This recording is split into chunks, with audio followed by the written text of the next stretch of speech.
Commercial units sheet is also very similar to the way residential units work, in the sense that it is linked with dashboard. So if you select yes over here, that's when this uses, that's when the sheet is used. Otherwise, you don't really need to put any details. Even if you added any details but selected no over here, then those details aren't used anywhere in the project.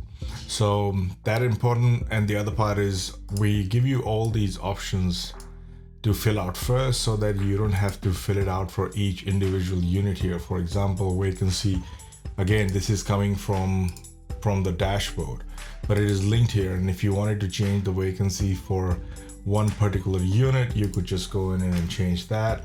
You wanted to change the operating expenses for that unit and change that to 15, you can do that. You're gonna change the exit cap rate individually for each of the units, you can do that. But it gives you an idea that over here, once you enter these details, the operating expenses, the exit cap rate, those details are pre-filled here for you, so that you don't have to fill them out for each individual unit. You've got your selling and closing period, again linked with your dashboard, and it's coming from here. This is your selling period. And then commission at signing, these two are linked to this section here, start date and end date. And again, sales commission and sales commission at signing. So we have 0 over here. So if I go back into my dashboard and if I say, okay, 25% or 50% of those commissions will be owed at the time of signing, I press save and refresh, go back in here, and this will all change to 50.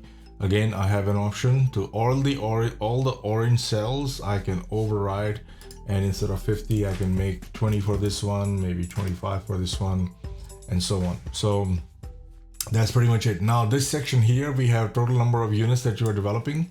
But when you enter these values, total built area per unit, net rentable area per unit, which will be different. But even though you have the same, you might have more than one unit of the same configuration, always make sure that you put these values in as per unit.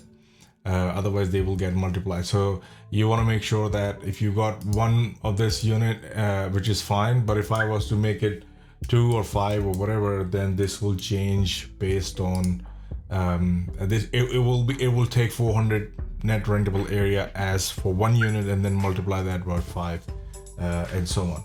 And this is linked with dashboard C59. So you'll see that the method that we have selected is this one here. If I change that to manual and I go save and refresh, so if I come back here, you'll see this has changed to manual, and that means that I don't really need to enter construction value or the total built area value or the net rentable area value by square meter rate, and I don't have to put in their sizes or anything. I don't have to worry about any of this, because now the user or you are giving the value for each sale unit of what you're going to sell it for, and what is it going to cost you to build it. And you can again change any of these. And let's look at, you've got a total built area that is calculated based on the number of units and the sizes, if you put any sizes over here. If you haven't, so right now it shows that there are sizes there might be sizes that we had put in because this is a test sheet.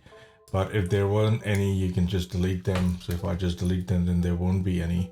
And if I press save and refresh, then this will come out to be basically blank, because we don't have any sizes for them. But if you're doing a project, it is better to have those sizes in place, because that is used for calculating the land value, so that the total built area and the net rentable area and the percentage and efficiency and all the other things can be calculated correctly, especially the land value, because you would want to know what is the land component in each of these units.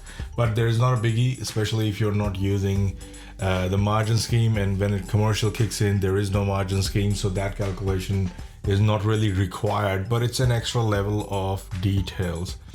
That is, if you have those details and you provide here, then they will be accounted for in this section right here.